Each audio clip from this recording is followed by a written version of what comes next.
Entonces, una primera cosa es que no tengamos suficiente fluidez y rapidez y decisión. Desgraciadamente es algo que no vamos a poder saber sino con el transcurso del tiempo. Hoy día, al llegar acá, Renzo nos decía, por lo menos hoy día estamos bien porque los mercados están con buen ánimo. Bueno, desgraciadamente vamos a vivir con mercados con ánimo cambiante por bastante tiempo, porque hay un conjunto de pasos que tienen que irse dando, que podemos comentarlos más en detalle, pero si ustedes vienen a los detalles del ajuste de cada una de las economías, desde Italia, España, Portugal, Irlanda, son todos distintos. Todos pasan por fases que no coinciden en el tiempo en términos de los momentos claves, cuando se nota si hay decisión política o no. Pero a nivel paneuropeo está el problema del IFSF, su aprobación por 17 parlamentos y finalmente sus reglas sean operacionales, sin aún descontar cuál va a ser la división del trabajo entre lo que va a hacer el IFSF y lo que hace el Banco Central Europeo. Esto va a estar lleno de ups and downs. Obviamente los mercados tienden a protegerse frente a la incertidumbre y por tanto pueden haber tenido, y han tenido, creo yo, un cierto nivel de sobrereacción, de overshooting. De lo contrario no se explica el por qué países que en lo mejor de los cálculos son claramente solventes estén siendo atacados con costos de fondeo más altos, pero esto va a ser la realidad en que vamos a vivir. Un segundo problema obvio es que lo que tanto se discute, al final, lo ven ustedes por la televisión todos los días, y lo sabemos los latinoamericanos, la periferia que tiene que ajustarse, ¿va a resistir políticamente esto o van a ir a una especie de acuerdo, ojalá ordenado con los bancos para un fuerte corte de deuda, quita o haircut, como se dice técnicamente en inglés, corte de pelo, o van a salir a través de su propio ajuste? Tampoco es algo que vamos a poder saber inmediatamente. Y obviamente la expedición y rapidez con que se mueva este fondo europeo en capitalizar los bancos y en ayudar a los soberanos mediante liquidez por parte del Banco Central Europeo y el IFSF de los países más centrales, entre ellos Italia y España, es contingente a qué creen los mercados que va a ocurrir en los países de la periferia. Entonces, todo esto es como un modelo de ecuaciones simultáneas en que cuando hay un elemento positivo todo se va para arriba, cuando hay un elemento negativo todo se va para abajo y vamos a tener, por tanto, bastante tiempo todavía de alta incertidumbre.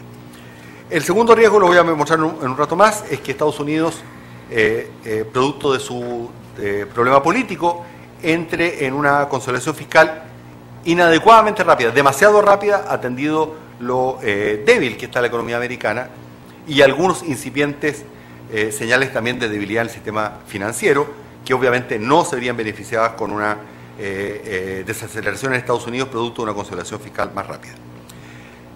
A mediano plazo, y ya me estoy demorando demasiado, pero podemos tratarlo más adelante, Europa tiene un problema estructural de velocidades distintas de crecimiento en sus distintas componentes y por tanto tienen que hacer las reformas estructurales que hagan que la Unión Europea sea posible. Ustedes dirán, pero ¿cómo es posible que ustedes del hemisferio occidental que tienen Estados Unidos bajo su responsabilidad estén activando el riesgo de mucha consolidación fiscal como el más importante? No, es el de corto plazo. El más severo, el que no haya consolidación fiscal. Y ese es el de mediano plazo. Y ese es muy severo, es muy improbable, pero de materializarse es realmente muy, muy severo. Tengo que poner toda la carne sobre la parrilla, como dicen en Argentina, porque de materializarse un escenario en que el sistema político no es capaz de absorber las terribles decisiones que tienen que ver con cortar pensiones, cortar beneficios de salud, y por tanto Estados Unidos eventualmente se ha visto por los mercados como un lugar no seguro, la economía mundial y el sistema financiero internacional perdería su ancla fundamental. Y eso es un escenario realmente como las películas estas de Freddy Krueger. ¿Cómo se llaman esas? Pesadilla, no sé cuánto. X. Finalmente está el escenario de China, y lo pongo porque es importante acá en el Perú poner como un escenario de mediano plazo. Nosotros tendemos a creer que es difícil un acople o reacople total de China a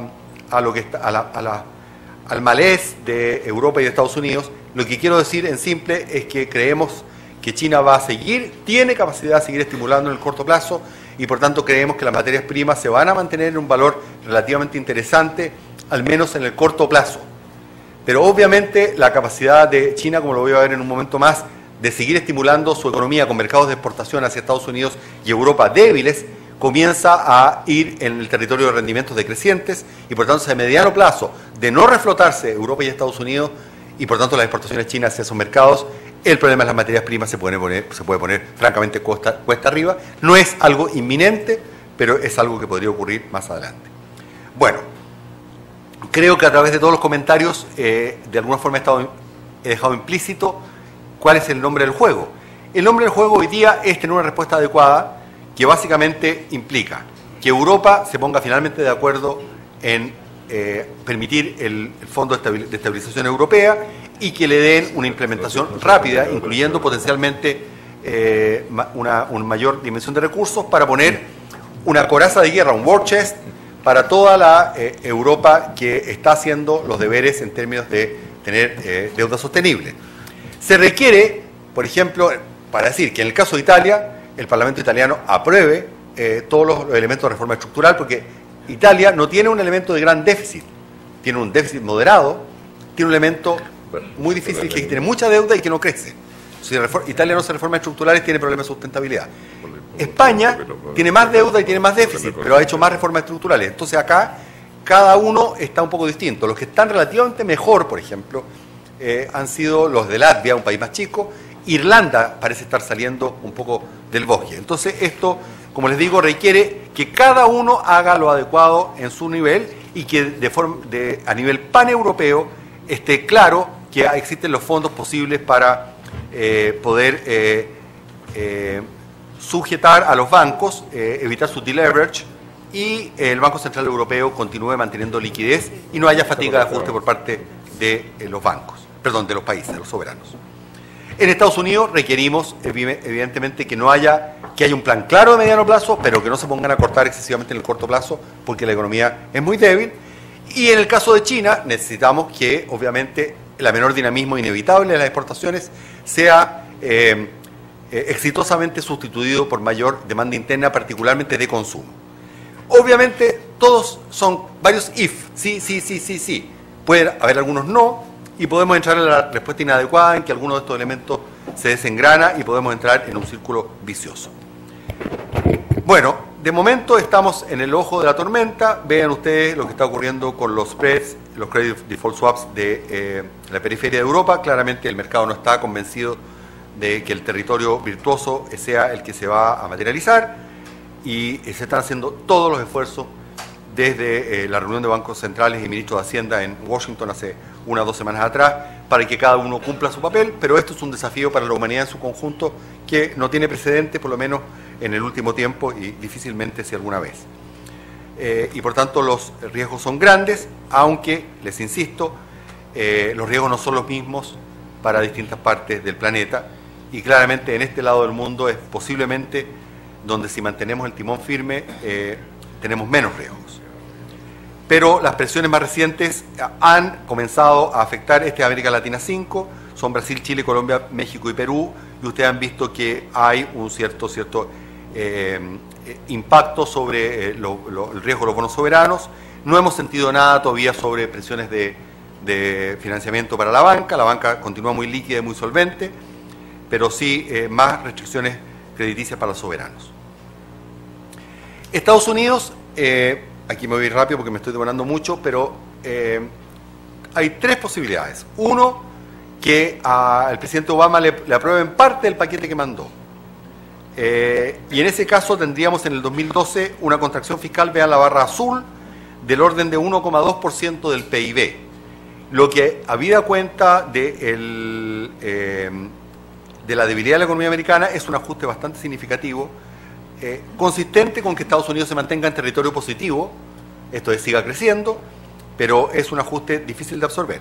No obstante, si no se ponen de acuerdo y simplemente las leyes se expiran, las leyes de estímulo, tendríamos una contracción, y esto no es un escenario del todo imposible, porque si hay un deadlock en Capitol Hill, Esto es lo que va a ocurrir y vamos a tener una consolidación fiscal de más de 2 puntos del producto, y en cuyo caso es perfectamente posible pensar que Estados Unidos pudiera ir hacia un crecimiento bastante más bajo, si acaso nulo.